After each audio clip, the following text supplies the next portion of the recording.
نفعنا الله به وعلمنا بأسرنا في الدارين. الفاتحة. أعوذ بالله من الشيطان الرجيم. بسم الله الرحمن الرحيم. الحمد لله رب العالمين الرحمن الرحيم مالك يوم الدين. إياك نعبد وإياك نستعين صراط المستقيم صراط الذين أنعمت عليهم غير المغضوب عليهم ولا الضالين.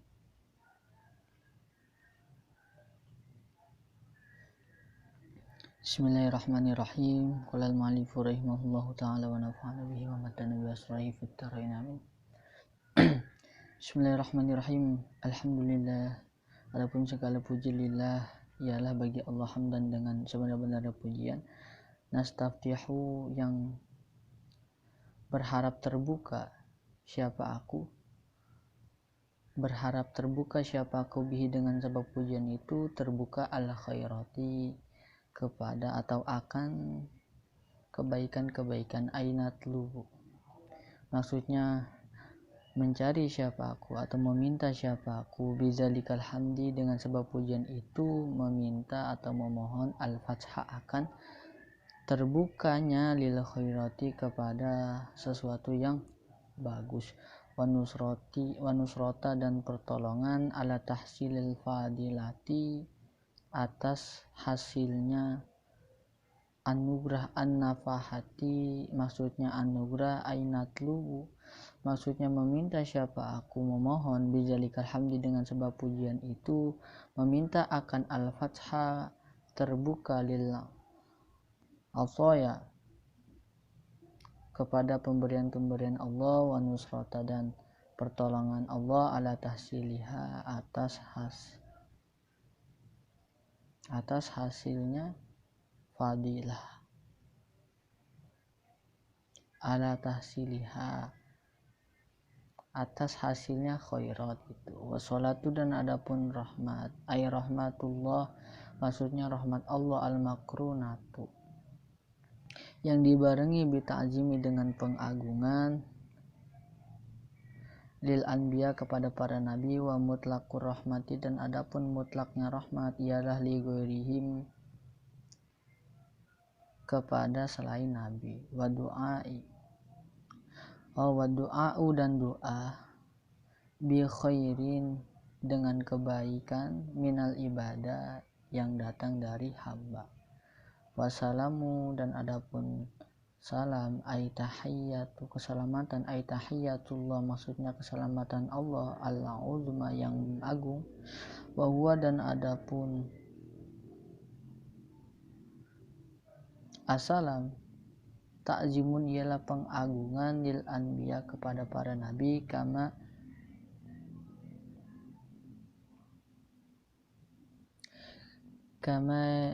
yuhayyi sebagaimana menjamu ahaduna siapa salah satu dari kita doifahu kepada tamunya ahaduna wa talabul ibadi dan memohonnya para hamba lizalika karena sebab itu. Jadi selawat itu jika datangnya dari Allah maka itu berupa rahmat. Dan jika datangnya itu dari makhluk maka berupa doa, dan jika datangnya dari malaikat maka berupa istighfar, penjaluk ampuro atau permohonan ampun.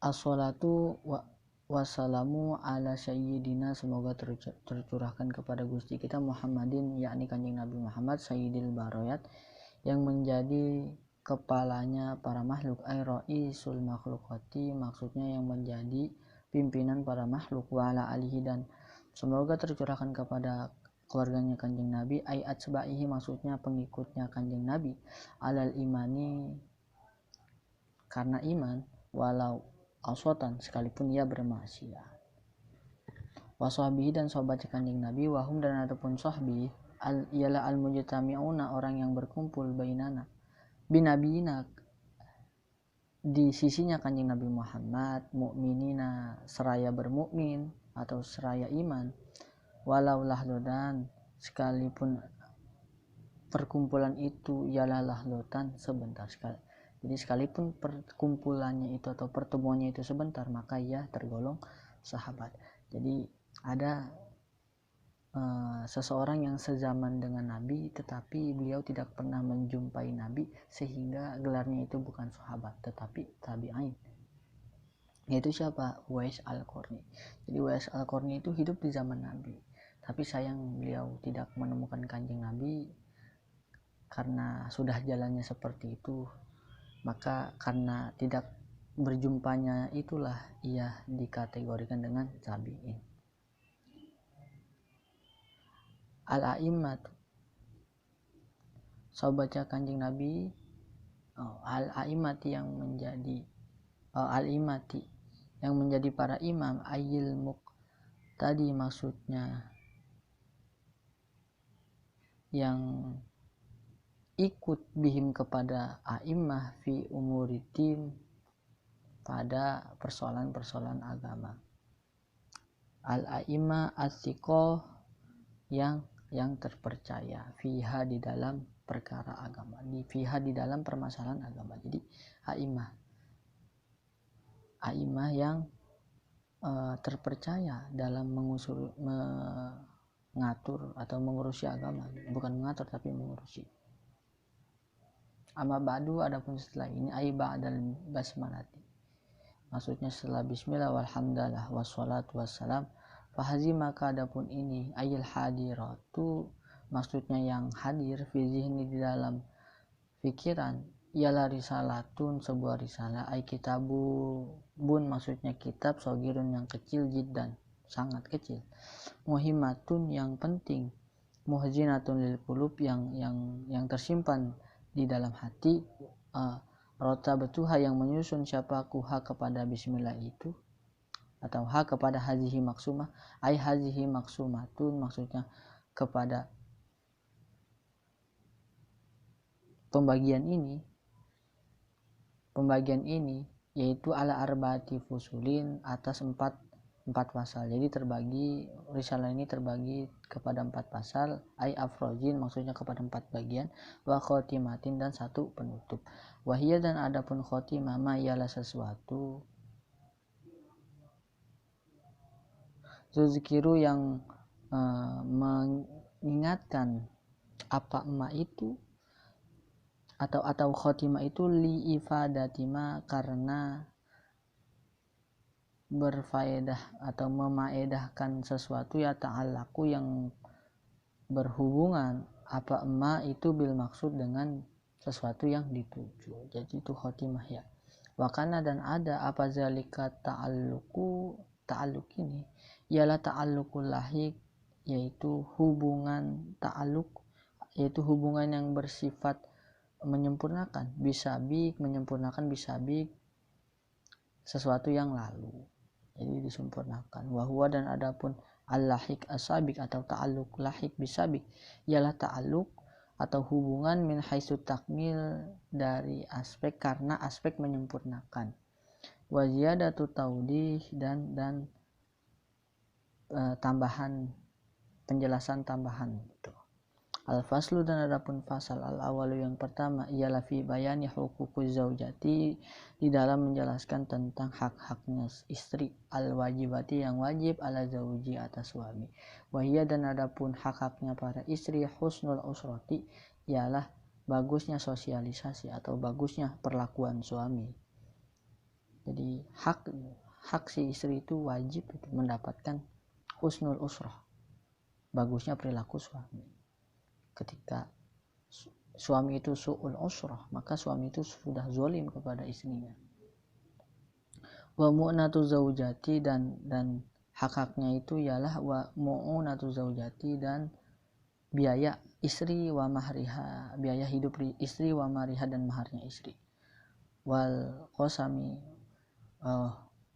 wal qismi dan giliran. Jadi ketika suami itu mempunyai atau suaminya itu poligami, maka si istri itu hak wajib mendapatkan gilirannya, nggak boleh pilih kasih itu ya. Dan juga hak-haknya itu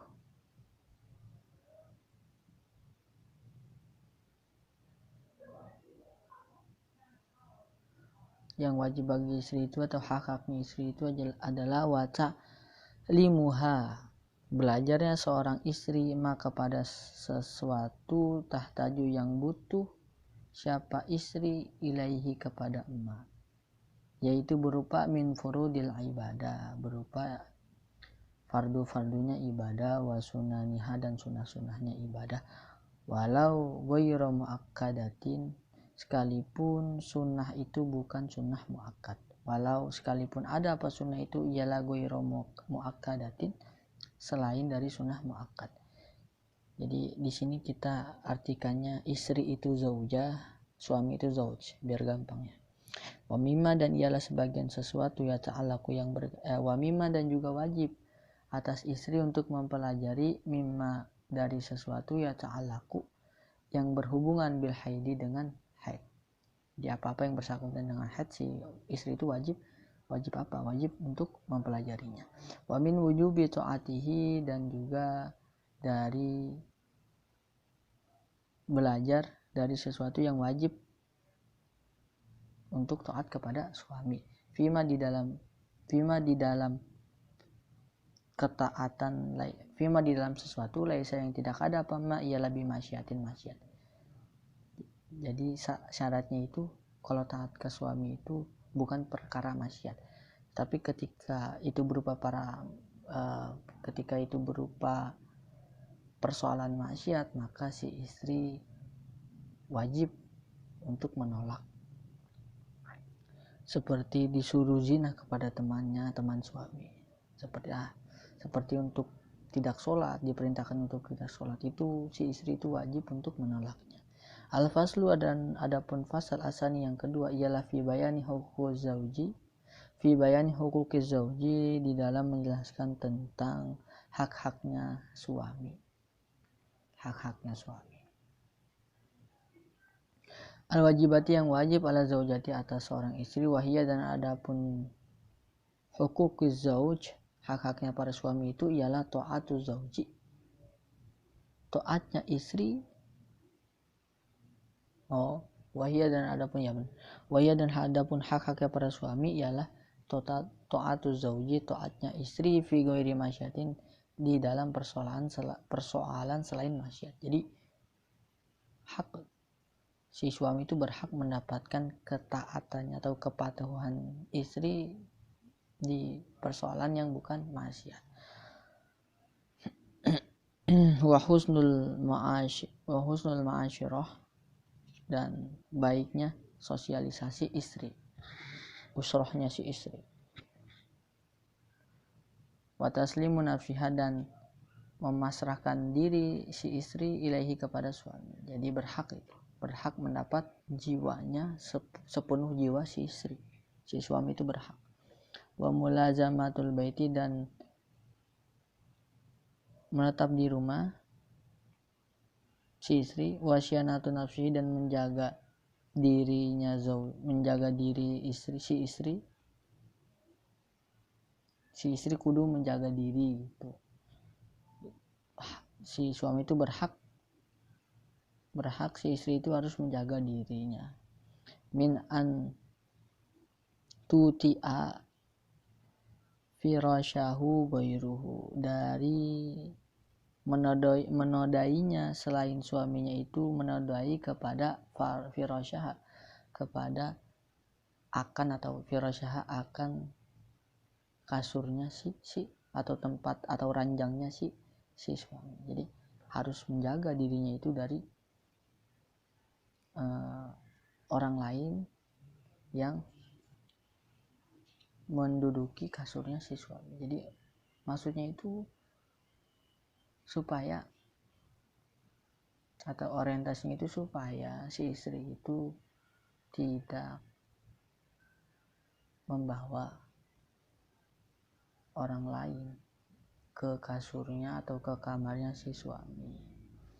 Wal ihtijabu, dan berhijab, bukan berhijab maksudnya, wal ihtijabu, dan menghalangi atau menutupi an ru'yati ajnabiin, dari dilihatnya dari melihatnya ajnabi, lelaki lain, li syai'in kepada sesuatu min badaniha dari badannya si istri, walau wajahha sekalipun itu berupa wajahnya wa kaifaiha dan kedua tangannya. Harus dirupin. Berhak si suami itu mempunyai istri yang menutupi dirinya supaya tidak dilihat oleh lelaki lain.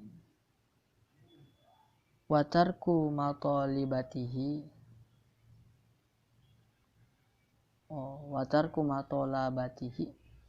dan meninggalkan sesuatu yang dicari si istri lahu bagi si suami bima dengan sesuatu fauqal hajati yang ada di atas kebutuhan. Jadi tidak meminta kepada si suami meminta sesuatu yang di luar kebutuhan, maksudnya gitu. Walau alimat sekalipun mengetahui siapa si istri itu qadratahu akan kemampuannya si suami alaihi atas membelikan emas atau alaihi atas emas. Jadi sekalipun si istri itu mengetahui kalau si suami itu mampu untuk memberikan sesuatu itu, wa ta'affufuha dan menjaganya si istri antanawulima dari mendapati sesuatu yaksibuhu yang memperoleh siapa suami hu kepada ma minal malil haram dari harta yang haram. Jadi harus menjaga diri dari pekerjaan suami yang haram. Jadi harus meneliti di suami kerjanya halal atau haram. Ketika haram maka si istri tidak boleh mengambil hartanya itu.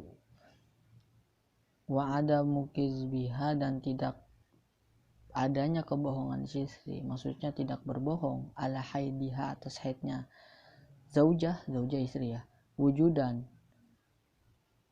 halnya ada apa haid wa inqita'an atau terputus haid. Jadi tidak si istri itu tidak boleh bohong atas perihal haidnya. Maksudnya ketika ingin digauli oleh suami dia ngakunya haid dan sebaliknya. Jadi nggak boleh kayak gitu. Al-faslu dan adapun fasal asal isu yang ketiga fi bayani fadlis sholatil mar'ah ialah di dalam menjelaskan keutamaan sholatnya wanita fi baitiha di rumahnya mar'ah wa annaha dan sesungguhnya sholatul mar'ah fi baitiha ai sholatul mar'ati maksudnya sholatnya perempuan fi baitiha di dalam rumahnya afdalu yala lebih utama min sholatiha daripada sholatnya si mar'ah ma'an nabi bersama nabi. Jadi sholat para wanita, sholatnya wanita yang di rumah itu lebih utama, lebih afdol daripada sholat bersama Nabi. Qala sallallahu alaihi wasallam berkata siapa Nabi sallallahu alaihi wasallam aqrabuma adapun lebih dekat-dekatnya sesuatu takunu yang ada siapa almar'atu wanita min wajihi rabbiha dari keriduan Tuhannya si mar'ah ialah iza kanat ketika ada siapa mar'ah itu fi qa'ri baitiha di dalam bagian terdalam rumahnya. Jadi sesuatu yang dekat kepada keriduannya Allah itu ketika si wanita itu berada di ruangan terdalam rumahnya. Jadi di kamar, ibaratnya di kamar. Si wanita yang ada di kamar itu lebih dekat daripada keriduan Allah, daripada wanita yang sering keluar. Itu ya. Wa inna sholataha dan sesungguhnya sholatnya zaujah fi sohni dariha di serambi atau di teras ruang tamunya si mar'ah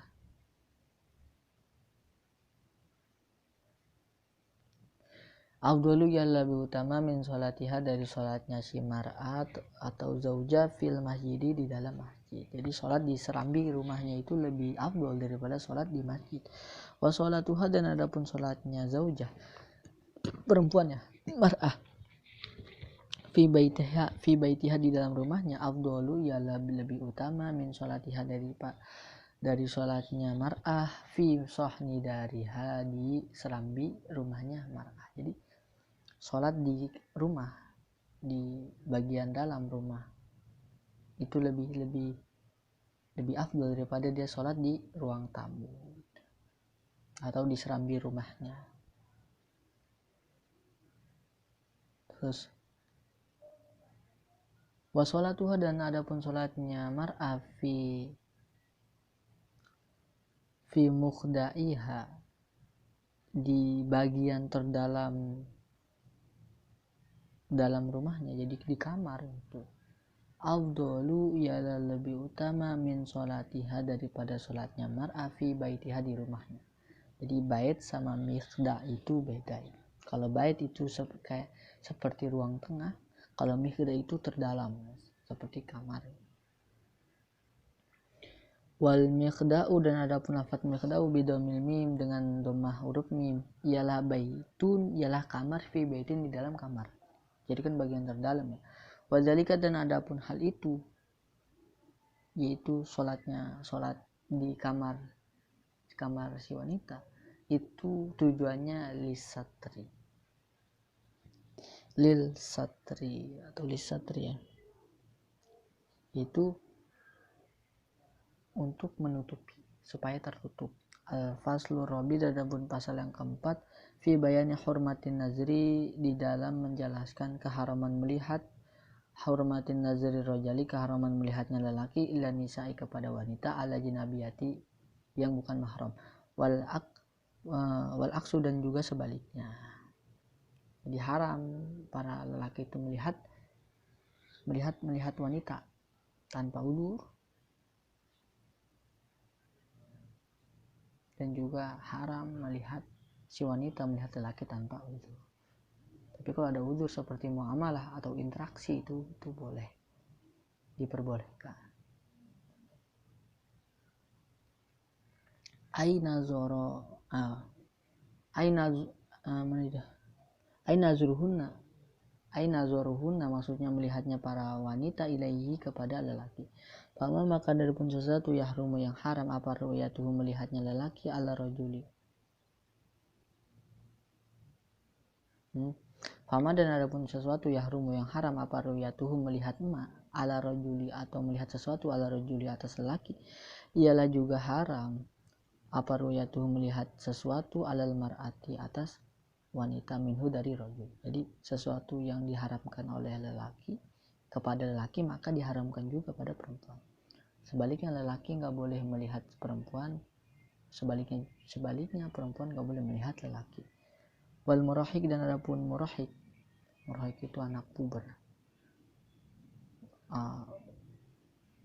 lelaki pubertas, fizalika, di dalam keharaman itu, karajuli, seperti lelaki. Jadi lelaki dalam hal ini disamakan kepada murahik itu anak puber ya. Fayalzimu, maka wajib, waliha ke atas, atau fayalzamu, maka wajib, akan waliyahu, akan orang tuanya si murahik, wajib man'uhu, untuk mencegah anaknya itu atau murahik, minan nazari, dari melihat, ilal ajnabiyati, kepada wanita lain.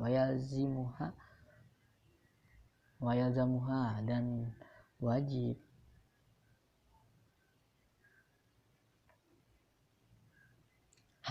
akan si ajnabiyah, wayalzamuha, dan wajib akan ajnabiyah itu, wajib apa, al-ihtijabu, wajib menutupi dirinya, minhu dari murahik. Wakal mar'ati, dan ialah seperti mar'a fi zalika, di dalam persoalan itu, al amradu, adapun amrod, al jamilul wajhi, yang bagus wajah. Jadi amrod itu anak kecil yang mempesona wajahnya. Jadi perempuan dalam hal ini, perempuan dan amrod setarakan. Kaza,